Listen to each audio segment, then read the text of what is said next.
Bon, c'est la 4e fois que je refais cette vidéo, donc j'espère que cette fois-ci c'est la bonne. Et voilà, on y est, c'est la fin de septembre, le début du mois d'octobre. Les jours raccourcissent, l'énergie baisse doucement et clairement, si t'es comme moi, cette période, elle peut vite devenir traître. Parce que après un burn-out, la rentrée c'est déjà un petit challenge. Mais alors l'automne avec la lumière qui diminue, les petites routines pas forcément bonnes pour nous sur le long terme qui s'installent et du coup la fatigue qui revient plus vite qu'on voudrait, ça peut vite devenir une période très glissante. Et comme j'ai pas envie de replonger ni d'attendre d'être au bout du rouleau pour faire quelque chose, et je prends les devants. Aujourd'hui, je te montre concrètement comment je me prépare à l'automne pour garder mon énergie et surtout préserver mon équilibre mental. Du lifestyle, du confort, des petits rituels, mais surtout pas de pression. Allez, c'est parti.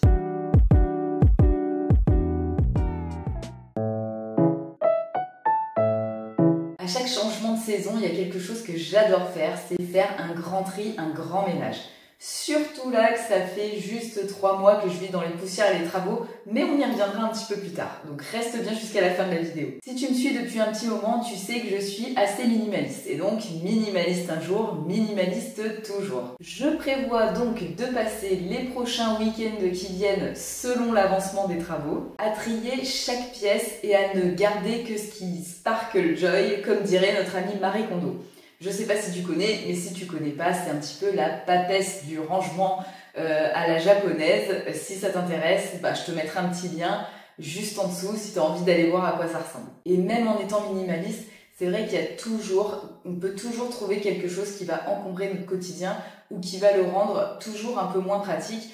Donc en fait, dans les prochains week-ends, je vais un petit peu me motiver pour faire le tri de chaque pièce les unes après les autres et vraiment sortir de mon intérieur ce dont je ne me sers plus ou ce dont je n'ai pas besoin pour faire un petit peu le grand vide et repartir sur des bases saines. Ce qui me fait la transition parfaite pour mon point numéro 2, puisque généralement je commence mon grand tri par ma garde-robe. Je lui fais une beauté sans forcément tout racheter. Et oui, parce que en tant qu'ancienne salariée dans le monde de la mode, j'avoue que c'est toujours un petit peu mon péché mignon. Je vais pas dire que je suis une fashionista, mais en tout cas, j'aime bien la sape, on va pas se mentir. Mais malgré tout, je crois que je suis une des seules filles que je connais dans mon entourage à posséder aussi peu de fringues. Donc forcément, j'ai pas une rotation de fou à faire toutes les saisons. Et des fois, quoique ça m'arrive de moins en moins souvent, et je vais t'expliquer pourquoi, des fois on peut se lasser un petit peu de ces fringues qu'on porte quand même quasiment 365 jours par an. Mais du coup pour moi le changement de saison c'est vraiment la période idéale pour faire un petit reset et faire un petit peu de tri là-dedans. Donc la première étape, comme je viens de te le dire, c'est de trier. J'ai 3 piles de vêtements à ma disposition. On va dire celles où tout va bien, rien n'a changé, ils sont en bon état donc il n'y a rien à faire dessus. La deuxième pile ça va être ceux qui ne me plaisent plus, donc soit à cause de la couleur noir addict ou soit parce qu'ils sont trop abîmés. Donc s'ils me plaisent plus, je vais les mettre dans un pour les upcycler dans les week-ends qui viennent. Peut-être que je te montrerai ça, si ça t'intéresse, n'hésite pas à me le dire en commentaire. Et s'ils sont en mauvais état, je vais tout simplement les jeter parce que je ne donne pas des choses qui sont ou trop usagées ou juste trouées. Petit point là-dessus parce que c'est vrai que j'aime bien réparer les vêtements quand c'est possible, mais personnellement, tu vois, tout ce qui est paire de chaussettes trouées, ça, je m'embête clairement pas à les réparer, je les jette et j'en rachète d'autres. Alors, minimalisme ou pas, chacun sa vision des choses. En tout cas, pour moi, on va dire que ça simplifie plus mon quotidien d'en racheter une paire plutôt que de m'embêter entre guillemets à les réparer. Et enfin, la troisième pile que je mets de côté, c'est tous mes vêtements qui ont besoin d'une petite remise en état. Donc là, par exemple, pour cette saison d'automne, j'ai mis de côté des pantalons dont j'avais déjà refait l'ourlet pour les mettre parfaitement à ma taille parce que bon, je fais 1m50 donc forcément tous les pantalons que j'achète, ils ont toujours 20 cm de trop. J'avais 2 pantalons où je devais réparer les ourlets invisibles parce qu'ils étaient un petit peu fatigués, ils s'étaient un petit peu défaits donc je me suis occupée de ça pendant un week-end. J'ai aussi refait une petite beauté à mes pulls et à mes pantalons qui peluchaient un peu avec cette petite machine à retirer les peluches. Bon, c'est pas la folie, mais c'est toujours mieux que rien, donc pour l'instant ça fait le job. Et la troisième catégorie de vêtements que j'avais, eh bien c'était un joli petit perfecto que je m'étais acheté cet été. Sauf que voilà, quand on fait 1m50, c'est comme avec les pantalons, les manches elles sont toujours un peu trop longues. Alors j'ai ressorti ma super machine à coudre et j'ai raccourci les manches de 5 cm. D'ailleurs ça c'est un bon petit tips si tu fais pas la taille standard, la taille mannequin comme moi. Vraiment prendre le temps de retoucher ou de faire retoucher ses vêtements pour qu'ils taillent parfaitement au niveau des longueurs, c'est vraiment un petit tips qui change tout. Vraiment avoir des vêtements qui te taillent comme il faut, c'est un gros boost de confiance en soi. Pendant que je fais tout ce tri et ces piles, optionnellement j'ai mon petit carnet à côté de moi et je note toutes les choses dont j'ai besoin et pas que envie. Oui, parce que longtemps finalement j'ai dépensé des sommes astronomiques pour m'acheter des habits qui me faisaient envie et qui me donnaient l'illusion d'être telle ou telle personne. Si toi aussi t'aimes les fringues, ça a déjà dû te faire cet effet-là.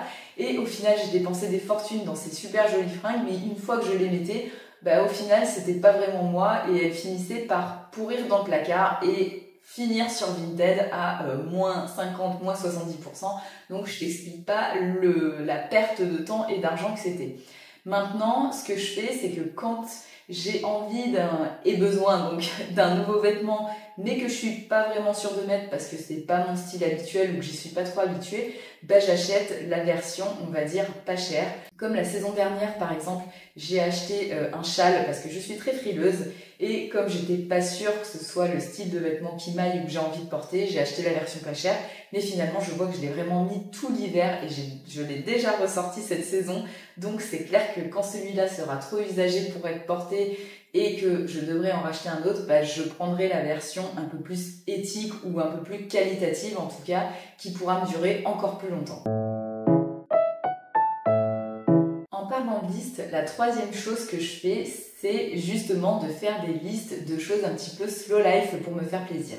Parce que l'automne, c'est un petit peu la saison idéale pour commencer à ralentir et à se poser. Donc la première des listes que je fais, c'est une liste des choses qui vont m'aider à rendre mon intérieur encore plus pratique, plus cosy, puisque bien sûr tu l'as remarqué si tu regardes mes vidéos depuis un certain temps que en ce moment je suis à fond dans les travaux et dans l'aménagement de mon intérieur. Donc par exemple, c'est des petits meubles coulissants qui vont aller dans les tiroirs de ma cuisine pour que ce soit plus pratique, ou encore une jolie petite soucoupe pour poser mes bijoux de la semaine pour que j'ai pas à galérer à les retrouver le lendemain, ou encore un moulin à poivre. Alors comme tu vois, c'est une liste vraiment de choses diverses et variées, mais au moins ça me permet de les garder dans un coin de ma tête. La deuxième liste que je fais, c'est la liste des petits travaux une fois que les gros sont terminés, mais j'en vois le bout en tout cas pour cette première partie. Et c'est des petites choses simples comme par exemple une session de rempotage, parce que je sais pas si tu peux le voir, mais malheureusement il y a certaines de mes plantes qui n'ont pas été rempotées et bien tutorée depuis plusieurs années, et là ça commence à se voir, donc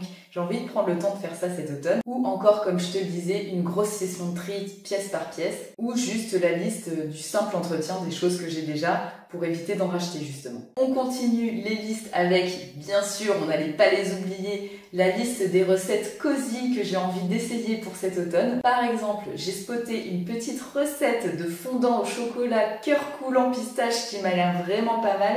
Je me vois déjà en train de regarder un petit film, bon pas de Noël, mais d'automne, avec mon petit plaid, mon petit fondant au chocolat et mon petit thé. Là, à mon avis, c'est la recette parfaite pour passer un bon après-midi bien chill. Et puis cette saison, j'ai aussi envie d'apprendre à faire des soupes un petit peu plus funky que la traditionnelle patate, poire aux pommes de terre, qui bien sûr est healthy, mais bon, qui donne pas vraiment envie. Donc plutôt que se jeter sur la junk food, voilà, essayer de trouver un petit peu des recettes de soupe qui soient un petit peu sympas, style à l'asiatique. D'ailleurs, si tu as une recette préférée, n'hésite pas à me la dire en commentaire que j'essaye. Et pour finir, justement pour occuper ces après-midi pluvieuses où on n'aura pas envie de sortir, je me suis fait la petite liste des films d'automne qui font du bien à voir ou à revoir.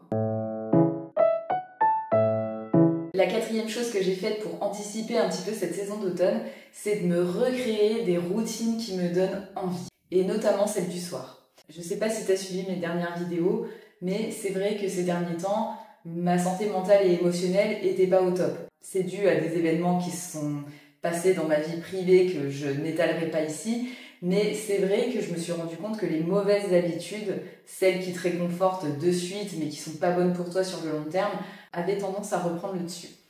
Donc, nouvelle saison, nouveau mois, nouvelle semaine, nouveau ce que tu veux. En tout cas, c'est l'occasion d'un nouveau départ. Et bon, il faut dire qu'en automne, quand il fait nuit à 20h, t'as pas beaucoup de choix.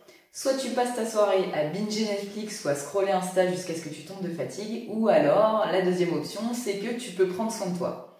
Et moi, évidemment, j'ai choisi cette deuxième option. Comme je te l'ai déjà dit, cette année, je me suis offert un nouveau bullet journal tout beau, tout joli, des nouveaux romans, mais pas de dev perso parce que le soir c'est chiant et on n'a pas envie de se prendre la tête. Et j'ai même vu une petite bougie Ikea en forme de citrouille qui a l'air trop mignonne, alors je vais peut-être craquer pour ça. Bon alors on est d'accord, tout ça, tu vas me dire que c'est futile. Mais bon, c'est aussi ce genre de petites choses qui peuvent rendre les soirées plus douces, alors pourquoi s'en priver? Si ça t'intéresse, je te redonne ma routine du soir qui me fait vraiment du bien. En ce moment, c'est 0 écran après 20h. Ensuite, un petit moment dans mon bullet journal pour raconter un petit peu ma journée et bien sûr faire ma liste de gratitude du jour. Ça m'aide vraiment à me remettre dans un état d'esprit positif et à pas broyer du noir. Donc si c'est ton cas en ce moment, je t'invite vraiment à faire cet exercice. Je sais que c'est super bateau et on sait tout ce qu'il faudrait le faire, mais quand on va pas bien, on n'en a pas envie. Je t'assure que ça change vraiment la vie de faire ça tous les soirs. Après ce moment d'écriture, un petit peu de lecture avec mes nouveaux romans évidemment, et ensuite je me prépare à dormir et si le sommeil met un petit peu de temps à venir, je me mets une petite séance d'hypnose sur YouTube. Alors oui, c'est peut-être pas une routine parfaite, mais c'est une routine qui me fait du bien et c'est ça le plus important. N'hésite pas à t'en inspirer si t'as pas d'idée. Et avec tous ces longs week-ends de travaux, j'ai aussi eu envie de remettre en place ma routine du dimanche soir. Alors c'est pas la même que celle de tous les jours de la semaine, puisque c'est quelque chose où je prends un peu plus mon temps. Donc le dimanche, j'aime bien purifier ma maison avec un petit peu de sauge. On y croit pas, on s'en fout. Moi, j'aime bien comme ça sent. Je vais pas dire que j'y crois particulièrement, mais en tout cas, c'est pareil, c'est un petit rituel, on va dire, spirituel qui fait du bien. Donc, pourquoi s'en priver? Ensuite, je fais ma petite routine de soins du visage coréenne avec, bien évidemment, le masque qui va bien. Un petit peu de gommage, un petit peu d'hydratation sur tout le corps pour sentir bon et être toute douce. Et justement après me mettre au lit pour prête à passer une bonne nuit de sommeil et à redémarrer la semaine sur les chapeaux de roue. L'autre chose que j'ai envie de remettre dans mon quotidien avec cette nouvelle saison qui arrive, c'est les balades après le travail. Parce qu'à la rentrée, on a souvent ce réflexe, maison, boulot, écran, dodo. Et ça, en vrai, c'est un petit peu la recette parfaite pour l'épuisement. Alors, j'ai décidé de remettre des balades de fin de journée dans mon agenda. Parce que maintenant que la canicule est passée, il fait vraiment bon pour se balader après la journée de travail et profiter du soleil qui réchauffe en cette fin de journée. Alors là, j'avoue qu'en septembre, je ne l'ai pas vraiment fait parce que le changement de température a été vraiment brutal ici. On est passé de 40 degrés à 15, mais là c'est remonté un petit peu. Donc se balader en fin de journée juste dans le parc ou en bas de chez soi, franchement, ça change la vie. Et moi je me suis rendu compte que quand je rentre du travail un petit peu fatiguée émotionnellement ou juste de mauvaise humeur, sortir, aller dans le parc, marcher 20 minutes, même juste 20 minutes, je rentre chez moi plus apaisée, plus sereine et aussi surtout plus énergisée pour faire la deuxième partie de ma journée. Et le petit bonus aussi pour éviter cet isolement qui peut vite nous tomber sur le coin du nez en cette saison d'automne, c'est de passer le petit appel à un ami ou aux proches pour prendre un petit peu des nouvelles et créer de la connexion, justement pour éviter cet isolement. Et la dernière chose que je fais, évidemment la dernière chose sur laquelle ça fait des mois maintenant, oui parce que je peux dire des mois, que je travaille, c'est refaire mon intérieur, refaire ma déco et rendre tout ça un petit peu plus cosy. Oui, parce que quand tu sais que tu vas passer les 6 prochains mois quasiment enfermé chez toi, autant que ton intérieur soit agréable à vivre. Donc là, comme tu peux le voir, j'ai bien avancé sur les travaux de mon salon. Donc là, oui, j'ai fait un petit setup pour YouTube pour faire ça un petit peu plus joli, mais c'est pas encore fini. Si tu veux tout savoir, je prévois de changer mon canapé, de mettre derrière moi une petite étagère, un petit mur de cadre Et j'ai encore quelques travaux de peinture à faire de l'autre côté de la pièce, mais ça je pense que ce sera pour la prochaine ou en tout cas les prochaines vidéos, je vous montrerai ça, il n'y a pas de souci. Si tu veux voir ça d'ailleurs, pense à t'abonner. Mais en tout cas voilà, après avoir passé 3 mois dans la poussière et dans le bazar, je fais une grosse session de nettoyage parce que je me suis enfin offert un aspirateur digne de ce nom, oui, enfin. Et donc je continue mon tri, je continue à avancer sur ma déco, etc. etc. Et franchement, c'est pas pour YouTube ou pour Instagram, c'est vraiment pour moi. Je me suis vraiment rendu compte que quand t'es dans un environnement qui te plaît, où t'as envie d'être, qui t'énergise, même s'il est foncé, et tu te sens tout de suite mieux en fait. Et puis je tiens aussi à préciser que t'as pas besoin de refaire toute la déco de ton salon si t'es un peu dans le down en ce moment. Juste un petit vase, une lumière tamisée ou un petit coussin moelleux, franchement ça te change la vibe d'une journée. Et des fois ça peut passer par le ponçage, la peinture, mais des fois c'est aussi plus de la planification. Là, par exemple, tu me vois où je suis en train de faire sur un petit logiciel la planification de ce que j'ai envie que mon salon rende. Donc, on va voir si je vais réussir à arriver à ce résultat dans les prochaines semaines / les prochains mois. Mais en tout cas, c'est vrai que c'était une activité que j'aimais bien faire quand j'étais un petit peu down dans le présent et que j'avais envie de me mettre un petit boost de motivation pour m'aider à avancer. On fait comme on peut, c'est une solution comme une autre. Mais en tout cas, c'est toujours plaisant de voir sa vision se concrétiser en vrai. Et ça, c'est vrai que c'est un aspect de mon métier que j'aimais beaucoup aussi. Donc, je le refais. C'est un petit élément que je prends aujourd'hui dans mon quotidien perso et qui me fait vraiment plaisir. Et voilà, on arrive à la fin de cette vidéo où tu as vu comment je me prépare à l'automne cette année. Donc tu as vu, en fait, il n'y a rien de magique et rien de productiviste. Juste des petits gestes qui me rappellent que je mérite de me sentir bien et que j'ai le droit aussi de ne pas être au top tout le temps. Mais toutes ces petites choses me soutiennent aussi au quotidien. Si toi aussi tu as tendance à sombrer un petit peu dans cette période, tu peux prendre certaines choses que j'ai partagées dans cette vidéo, j'espère que ça t'aidera. Et si tu as d'autres astuces, évidemment, tu peux les partager en commentaire, je suis toujours ravie de vous lire. Mais le plus important, c'est d'adapter tout ça à toi. Et si tu as besoin d'un petit peu plus de connexion dans cette saison un petit peu froide, je t'invite à nous rejoindre sur le groupe Facebook. C'est un petit peu ton feu de camp virtuel pour pas passer l'hiver toute seule. Sur ce, je te souhaite une bonne soirée et surtout un bon automne, qu'il soit doux, ressourçant et surtout à ton rythme. Je te dis à très vite pour une prochaine vidéo. Ciao!